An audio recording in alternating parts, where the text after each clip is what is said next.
Hello, everyone. It's nice to be present again. It's been a while.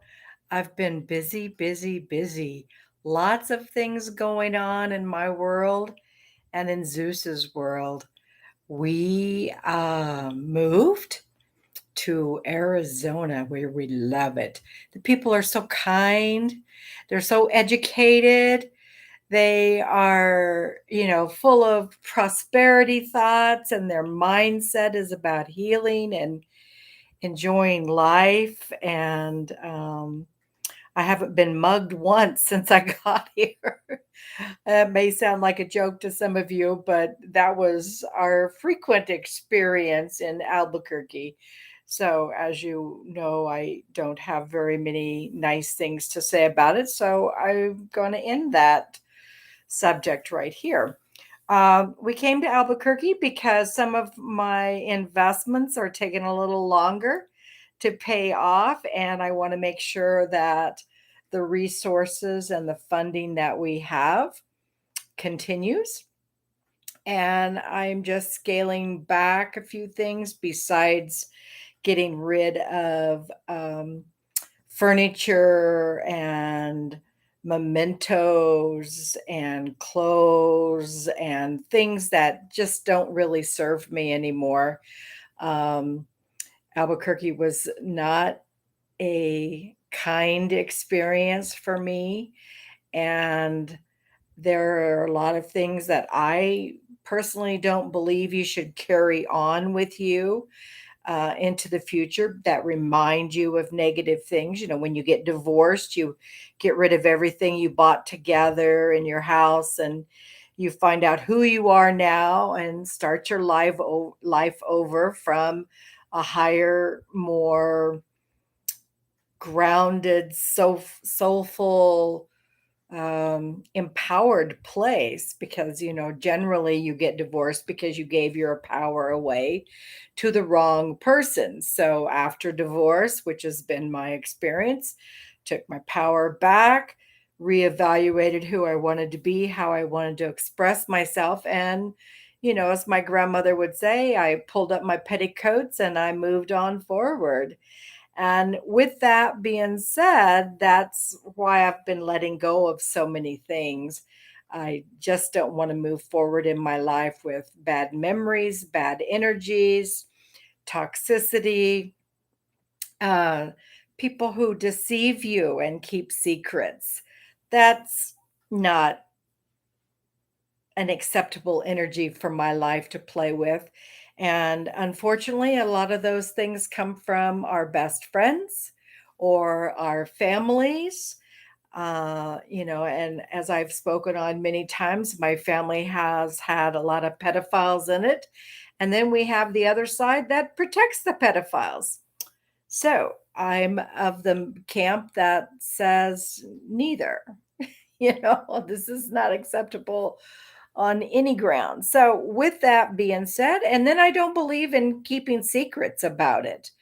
Um, I think that to deceive someone that happened, or to keep a secret that happened to you or to someone in your family, is just to perpetuate it and just to become complicit in that type of behavior and allow it. I think it needs called out.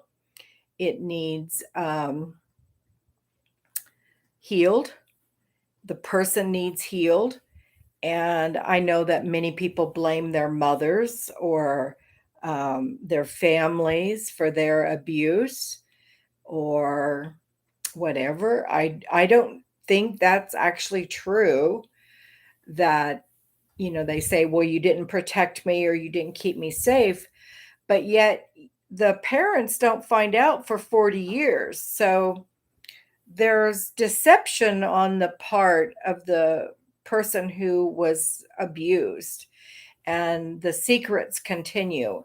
And that piece may be more toxic on some levels than the initial abuse to begin with, because the person that was abused carried on, went on with their life, and made the cognitive decision over and over again for years to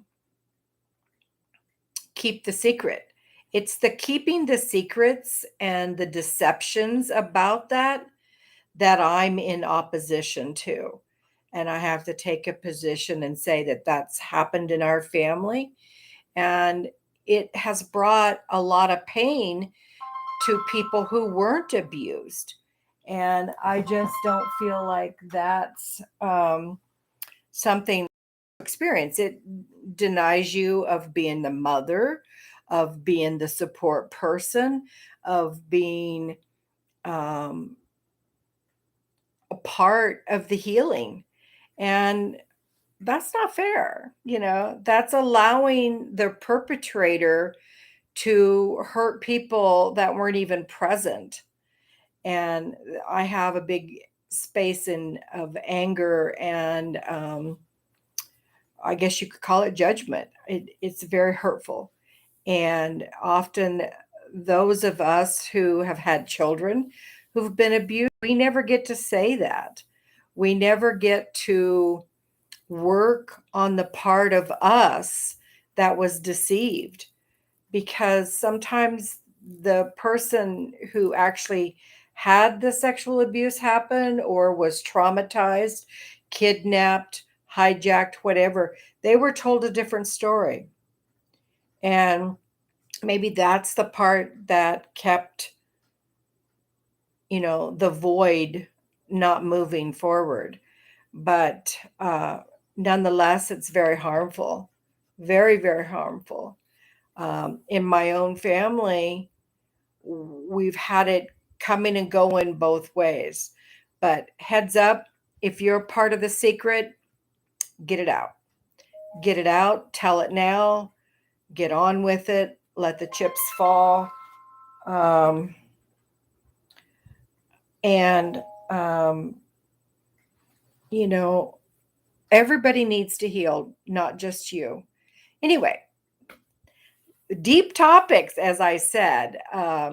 We are going to be experiencing a lot of these in the next few weeks to come. Zeus and I have been through some things since we moved that I think is good information, good experiences to share with everyone, to give them a heads up and be aware of. I'm not preaching to you, I'm not trying to educate you, I'm not trying to school you in anything. I'm just giving you some insight into some things that can happen and some things that you might want to be aware of when or if you move to a new place. Say hi to the people, Zeus. I know you want to cuddle. He's like this all the time, y'all. This is the most loving, sweet soul. Just a beautiful, beautiful soul. He has inspired me to keep going when I really didn't have anybody that cared, when I didn't have anybody that loved me back or would listen. This little guy right here, yeah, he's a little spirit animal. He's a little, see how he cuddles under there? That's his favorite spot, I think. And he's had some challenges since we moved. We found out that not all Costco chicken, rotisserie chicken, is made the same. And he had a little allergic reaction. So things like that are definitely coming to the surface. And I think we all need to be aware of those kind of things. But anyway, I want to send you all out my love and my kindness and my prayers. I know we're all going through different energies, different frequencies right now. But as we go through them and we learn our lessons and we grow, we get more energy, we get more strength, we get more insight, more wisdom, more grace. We get a lot more to be grateful for. And that's really what all matters. Anyway, mwah, all my love. Bye bye.